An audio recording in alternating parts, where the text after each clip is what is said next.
నమస్తే. శ్రీమద్భగవద్గీత 14వ అధ్యాయం అండి. ఓం శ్రీ పరమాత్మనే నమః. అథ చతుర్దశోऽధ్యాయః. గుణత్రయ విభాగయోగః. శ్రీ భగవాన్ ఉవాచ. పరం భూయః ప్రవక్ష్యామి జ్ఞానానాం జ్ఞానముత్తమం యజ్ఞాత్వా మునయః సర్వే పరాం సిద్ధిమితో గతాః. శ్రీ భగవానుడు పలికెను, జ్ఞానములలో అత్యుత్తమమైన పరమజ్ఞానమును నీకు మరల తెల్పబోచున్నాను. ఆ పరమజ్ఞానము తెలుసుకునిన మునులు సంసార బంధముల నుండి విముక్తులై పరమసిద్ధిని పొందిరి.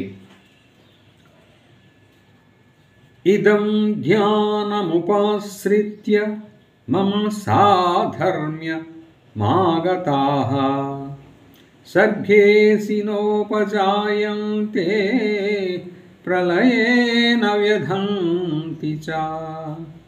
ఈ జ్ఞానమును ఆశ్రయించిన వారు నా స్వరూపమునే పొందుదురు. అట్టి పురుషులు సృష్ట్యాదియందు మరల జన్మింపరు, ప్రళయకాలమున వ్యధనందరు. మమ యో నిర్మహత్ బ్రహ్మ తస్మిన్ గర్భం దదామ్యహం సంభవః సర్వభూతానాం తతో భవతి భారత. ఓ అర్జున, నా మహద్బ్రహ్మరూపమైన మూల ప్రకృతి సర్వప్రాణులకు జన్మస్థానం. దాని యందు చేతన సముదాయ రూపమైన బీజమును ఉంచెదను, స్థాపన చేసేదను. ఆ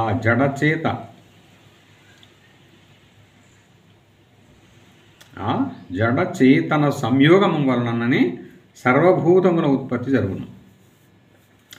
సర్వయోనిషు కౌంతేయ మూర్తయః సంభవంతి యాః తాసాం బ్రహ్మ మహద్యోనిః అహం బీజప్రదః పితా.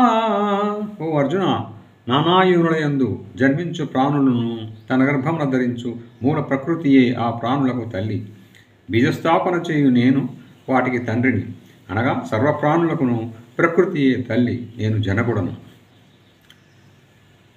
సత్వం రజస్థమ ఇతి గుణాః ప్రకృతి సంభవాః నిబంధంతి మహాబాహో దేహే దేహినమవ్యయం.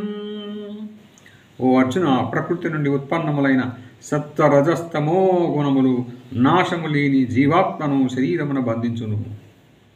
తర్తసత్వం నిర్మలత్వాత్ ప్రకాశకమనాయ మయం సుఖసంఘేన బధ్నాతి జ్ఞానసంగేన చానఘా. ఓ పాపరహితుడా, ఈ మూడింటిలో సత్వగుణము నిర్మలమైనది కనుక ప్రకాశకమైనది, వికారరహితమైనది. కానీ అది సుఖసాంగత్యము వలన, జ్ఞానాభిమానము వలన మనుజుని బంధించును. రజో రాగాత్మకం విద్ధి తృష్ణాసంగ సముద్భవం తన్నిబధ్నాతి కౌంతేయ కర్మసంగేన దేహినం. అర్జున, రజోగుణము రాగాత్మకము, అది కామము ఆసక్తుల నుండి ఉత్పన్నమగునని ఎరుంగుము. అది జీవాత్మను కర్మల యొక్కయు కర్మ ఫలముల యొక్కయు సాంగత్యముతో బంధించును. తమస్త్వజ్ఞానజం విద్ధి మోహనం సర్వదేహినాం ప్రమాదాలస్య నిద్రాభిః తన్నిబధ్నాతి భారత.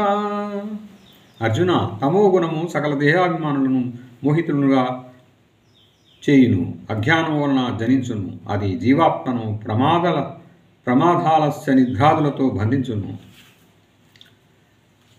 సత్వం సుఖే సంజయతి రజః కర్మణి భారత జ్ఞానమావృత్య తు తమః ప్రమాదే సంజయుత్యత. ఓ అర్జున, సత్వగుణము జీవుని సుఖములలో నిమగ్నము చేయును, రజోగుణము కర్మలయందు నిమగ్నుగా చేయును, తమో గుణము జ్ఞానమును కప్పివేసి ప్రమాదాదుల్లో ముంచివేయును.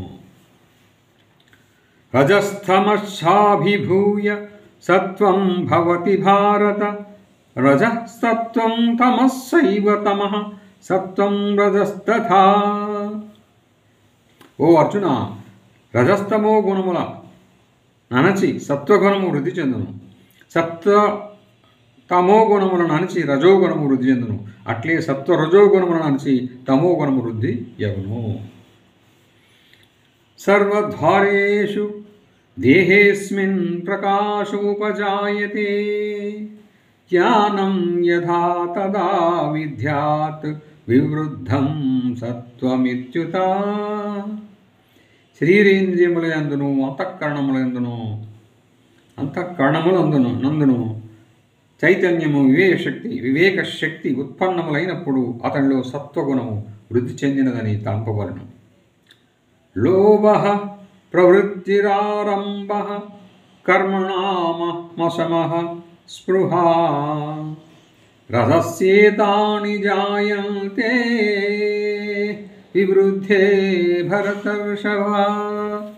ఓ అర్జున, రజోగుణము వృద్ధి అయినప్పుడు లోభము, ప్రవృత్తి, ప్రాపంచిక విషయములందు ఆసక్తి, స్వార్థబుద్ధితో సకామభావంతో కర్మాచరణము, అశాంతి, విషయభోగములయందు లాలస అనునవి ఉత్పన్నములకు చుండును. అప్రకాశో ప్రవృత్తిశ్చ ప్రమాదో మోహ ఏవ చ తమస్యేతాని జాయంతే వివృద్ధే కురు నందన. ఓ అర్జున, తమోగుణము అధికమైనప్పుడు అంతఃకరణమునందును ఇంద్రియములయందును వివేకశక్తి నష్టమగును. కర్తవ్య కర్మలయందు ఈ ముక్త ప్రమాదము అనగా అంతఃకరణమును మోహింపచేయు వ్యర్థచేష్టలు, నిద్రాది వృత్తులు మొదలగునవి ఉత్పన్నములకు చుండును.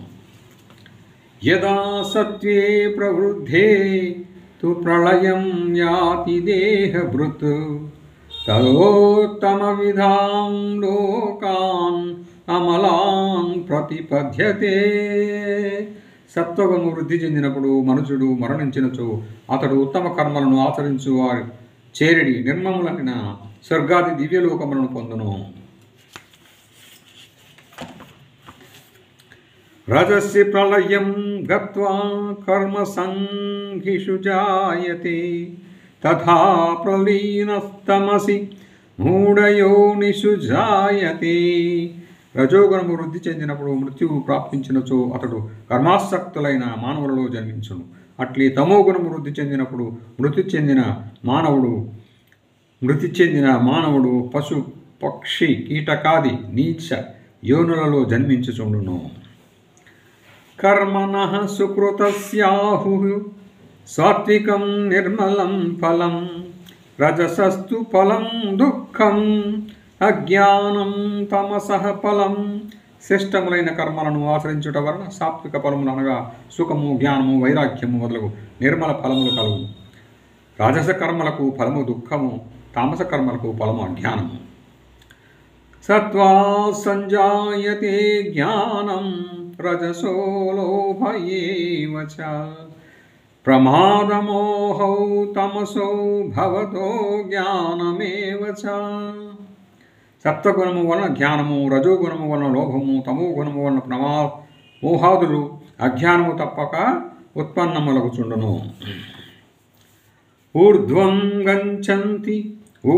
గచ్చంతి సప్తస్థా మధ్యే తిష్టంతి రాజసాః, జఘన్యగుణవృత్తిస్థా అధో గచ్చంతి తామసాః.